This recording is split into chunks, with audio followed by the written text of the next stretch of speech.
teknologi menjadi penggerak utamanya. Ya, teknologi sekarang itu menjadi penggerak utama. Siapa yang tidak mau mengikutinya, maka lambat laun akan tertinggal. Maka dari itu, mari kita siapkan diri kita dan mulai belajar teknologi dari sekarang. Jadi, kalau kita tidak mau mengikuti seiring dengan perkembangan sekarang, banyak sekali ketinggalan kita akan tertinggal karena dunia sekarang itu mengalami perubahan. Ya, teknologi menjadi penggerak utamanya. Siapa yang tidak mau belajar tentang teknologi, maka kita akan tertinggal. Nah, saat ini kita akan belajar bagaimana itu teknologi. Ya. Nah, sekarang berdiri, kita akan belajar up and down. Nah, perhatikan, kalau bilang up, tangan posisi berdiri, tangan di atas. Kalau down, posisi setengah berdiri, tangan di pinggang. Oke, perhatikan ya perintahnya ya. Nah, ada perintah ya, diulangi 3 kali. Jadi ada tanda panah ke atas, ada tanda panah ke bawah, diulang-ulang berapa kali? 3 kali. Oke, kita mulai sekarang. Up, down, up, down, up, down, up, down. Lagi, up, down, up, down. Nah, gerakan yang kedua. Gerakan yang kedua. 2 kali down, 1 kali up. Oke. 2 kali down, 2, 3. Down, down, up, down, down, up, down, down, up. Nah, yang ketiga, 2 kali up, 1 kali down, 1 kali up, 1 kali down. Lakukan sebanyak 3 kali. Mulai. Up, down, up, down, up, down, up, down, up, down, up, down. Oke, silakan duduk. Nah, kita sudah melakukan permainan up, down, up, down. Nah, tanpa kita sadari, tanpa kalian sadari, permainan tadi sudah membentuk namanya pola. Ya, sudah membentuk yang namanya pola atau kode. Kita dikasih kode. Tangan di atas berarti up. Kodenya tangan di pinggang, kodenya down. Sudah membentuk pola dan kode. Nah, sama halnya yang akan kita pelajari hari ini. Kita akan belajar pengetahuan paling mendasar dari ilmu coding, yaitu berpikir secara komputasional. Komputasional. Nah, ini yang akan kita pelajari hari ini. Bagaimana tentang ilmu coding, yaitu berpikir komputasional. Nah, anak-anak, Ibu harap setelah mempelajari pelajaran ini, Ibu harap anak-anakku sekalian bisa memahami dasar berpikir komputasional dalam kehidupan sehari-hari. Nah, Ibu harap juga anak-anakku sekalian bisa menguraikan, memberi contoh penerapan berpikir komputasional untuk menyelesaikan masalah sehari-hari. Nah, kegiatan kita hari ini yaitu semua membaca, belajar konsep berpikir komputasional dan contohnya. Kemudian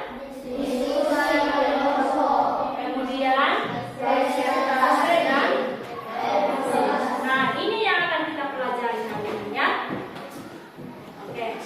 Nah, Ibu coba perhatikan di sini.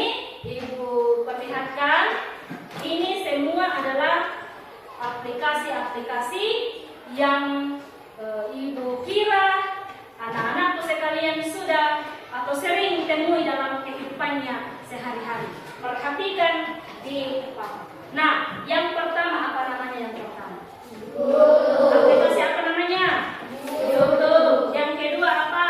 TikTok. Yang ketiga apa? WhatsApp. Yang keempat? Gojek. Yang kelima? Shopee. Ini semua adalah aplikasi yang sering kita temui dalam kehidupan sehari-hari. Nah, sekarang perhatikan video. Asah kemampuan berpikir dengan belajar coding. Halo teman-teman, sebelum nonton videonya, subscribe dulu channel Bobo yuk. Aktifkan loncengnya ya.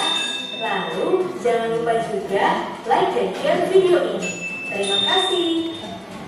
Hampir setiap saat kita menggunakan teknologi digital, seperti gadget, laptop, dan televisi. Aplikasi yang ada di gadget dan laptop membantu kita dalam banyak hal. Misalnya untuk berkomunikasi, mencari informasi, dan bermain game. Nah, cara kerja aplikasi di gadget berasal dari coding. Apakah teman-teman tahu apa itu coding? Ketika mendengar kata coding, kita jangan langsung membayangkan deretan rumus yang membingungkan di layar komputer ya. Coding adalah bahasa pemrograman komputer. Kita seperti membuat bahasa baru karena coding menerjemahkan bahasa manusia ke dalam bahasa komputer.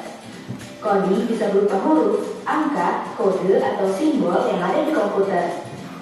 Coding dipakai untuk membuat game, website, aplikasi, dan menggerakkan robot. Semua orang bisa belajar coding, bahkan bisa dari sejak usia dini loh. Belajar coding untuk anak-anak bisa dimulai dengan cara yang paling sederhana. Misalnya memasang gambar yang sama dan menyusun mainan balok di gadget. Kita juga bisa membuat aplikasi yang sederhana hanya dengan beberapa kalimat program. Wah, asyik kan? Belajar coding sejak kecil punya banyak manfaat loh. 1. Melatih berpikir. Secara tidak langsung, kita harus berpikir runut dan teratur. Bila menemukan kendala, kita juga dilatih untuk menyelesaikannya. 2. Mengasah kreativitas. Belajar coding melatih kita untuk kreatif, karena kita dilatih untuk membuat berbagai inovasi untuk membuat suatu karya. 3. Terampil dalam teknologi. Tidak hanya sekedar mengerti cara memainkan aplikasi di gadget, kita pun terbiasa dengan teknologi. Bahkan kita juga bisa membuat aplikasi baru atau website baru. Pada masa depan, teknologi internet akan semakin maju. Teknologi robotik juga akan semakin berkembang, jadi ahli coding akan banyak dibutuhkan. Jadi, siapa yang tertarik belajar coding? Teman-teman, jangan lupa kunjungi website untuk anak ya, bobo.id. Like, comment, share, dan subscribe juga ke channel Bobo yuk.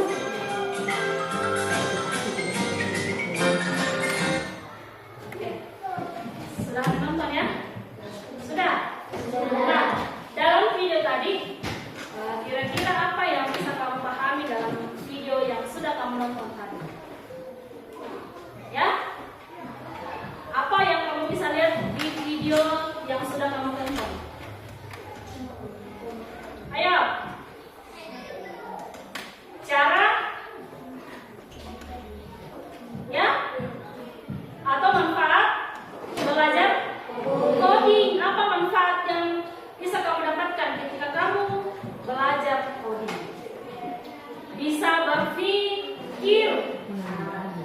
berpikir secara runtut. Ya, tadi ada di video. Berpikir secara teratur. Apalagi bisa membuat kita kreatif. Ya, kita belajar coding itu harus kita mulai dari kecil ya, supaya melatih kita bagaimana berpikir secara runtut, terstruktur. Ya, kita dari kecil sudah belajar coding, kelamaan kita sudah pintar, kita bisa membuat games, ya, kita bisa membuat games yang bisa kita mainkan. Ya, itu manfaat dari belajar coding. Ya, kita belajar coding, kita sudah melatih diri untuk berpikir secara runtut, secara terstruktur. Nanti bisa jadi kreatif. Nah,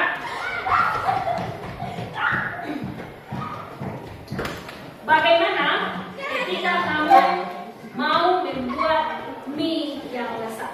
Apa yang kamu lakukan? Ya?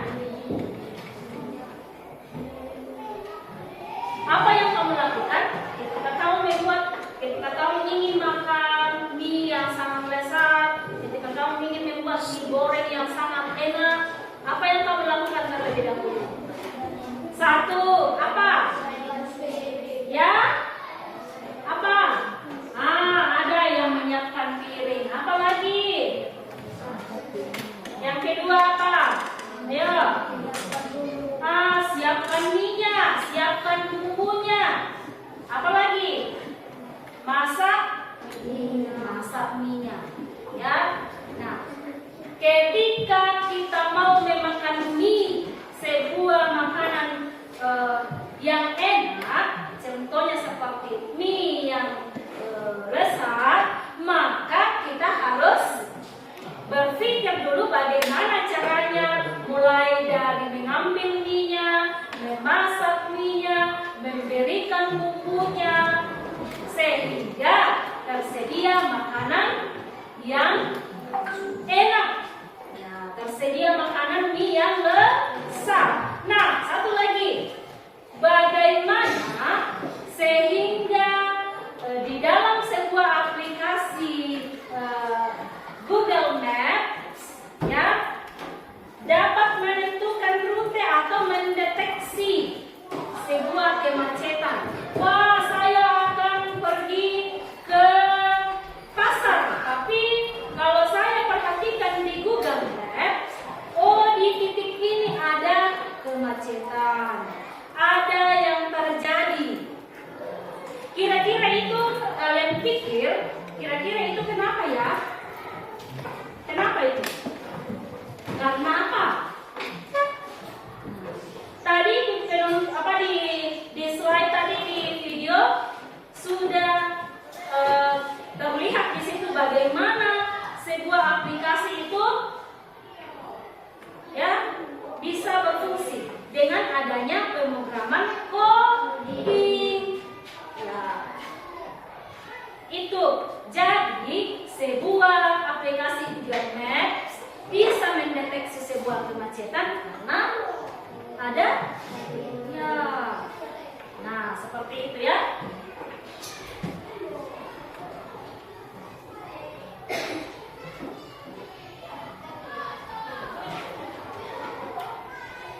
Nah, jika ada sebuah masalah seperti tadi ya, ada dua masalah yang guru berikan. Bagaimana membuat mie yang lezat dan kenapa itu ada di Google Maps bisa mendeteksi? Kok bisa ya ada Google ini bisa mendeteksi ada kemacetan? Kira-kira bagaimana memecahkan permasalahan itu?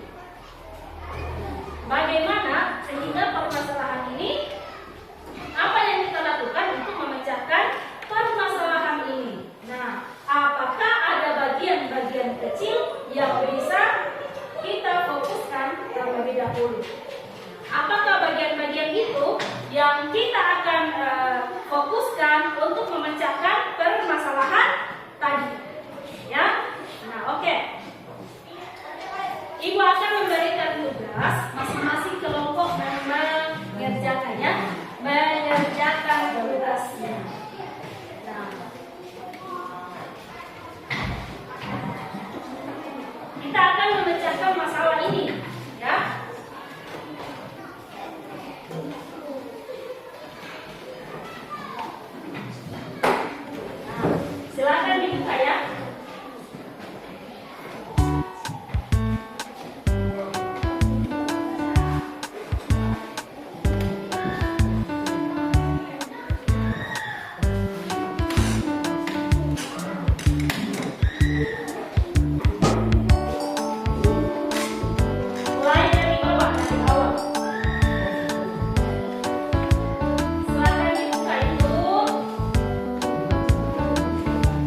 Wah.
Oke, silakan kembali ke tempat.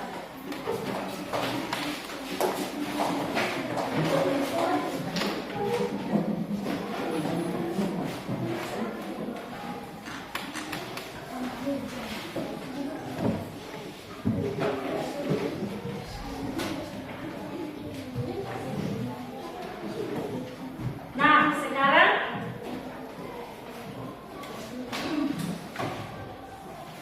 sudah bekerja dengan baik, sudah mengerjakan tugasnya dengan baik, sudah mempresentasikan. Nah, sekarang kita berdiri dulu, kita main-main dulu.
Apa yang telah kamu lakukan tadi itu namanya berpikir komputasional, ya, komputasional. Prinsip berpikir komputasional ada 3.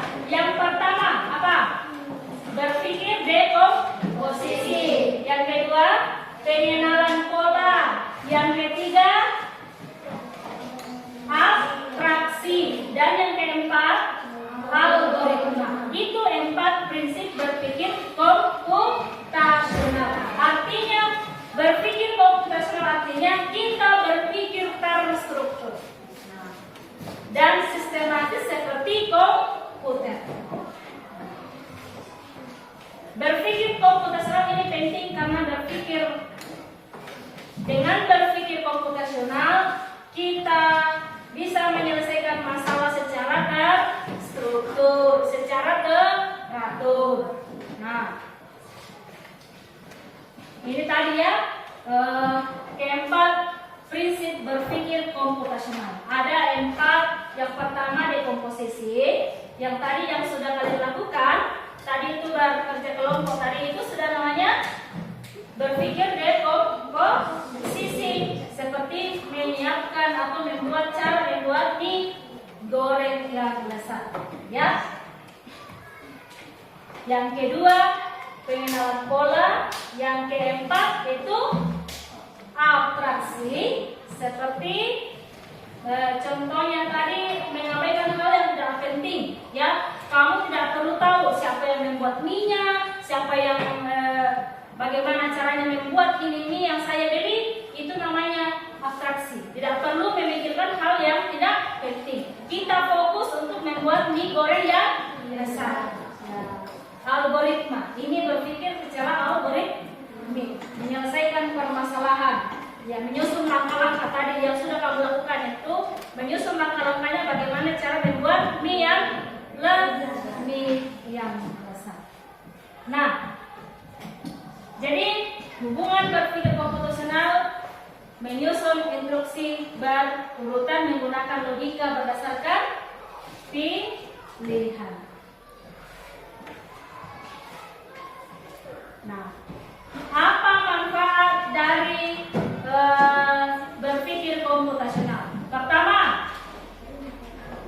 meningkatkan memecahkan masalah. Yang kedua, meningkatkan kreativitas dan inovasi. Yang ketiga, meningkatkan kemampuan kolaborasi. Keempat, membesarkan diri, bisa belajar dan lebih efektif, memecahkan masalah kompleks, dan merancang solusi inovatif dan kreatif. Itulah manfaat kita berpikir komputasional. Ya. Nah, kira-kira setelah kita belajar dari tadi kita bekerja kelompok, apa yang kamu pelajari hari ini? Apa yang kita pelajari hari ini? Ya, apa yang sudah kamu pelajari? Tentang berpikir komputasional. Ya. Apakah prinsip berpikir komputasional ini penting dan kita terapkan dalam kehidupan kita sehari-hari? Apakah penting? Penting. Mengapa? Supaya melatih diri kita untuk berpikir secara runtut, secara teratur. Nah.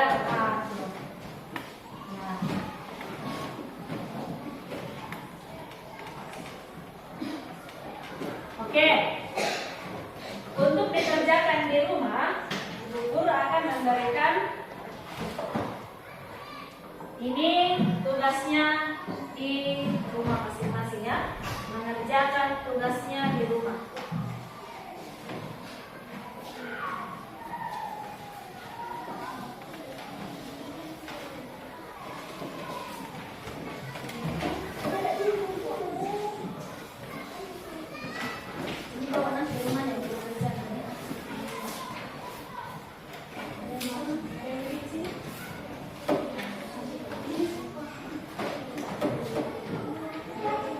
Jadi itu lembar aktivitas coding, nanti kerjakan di rumah, ya. Oke.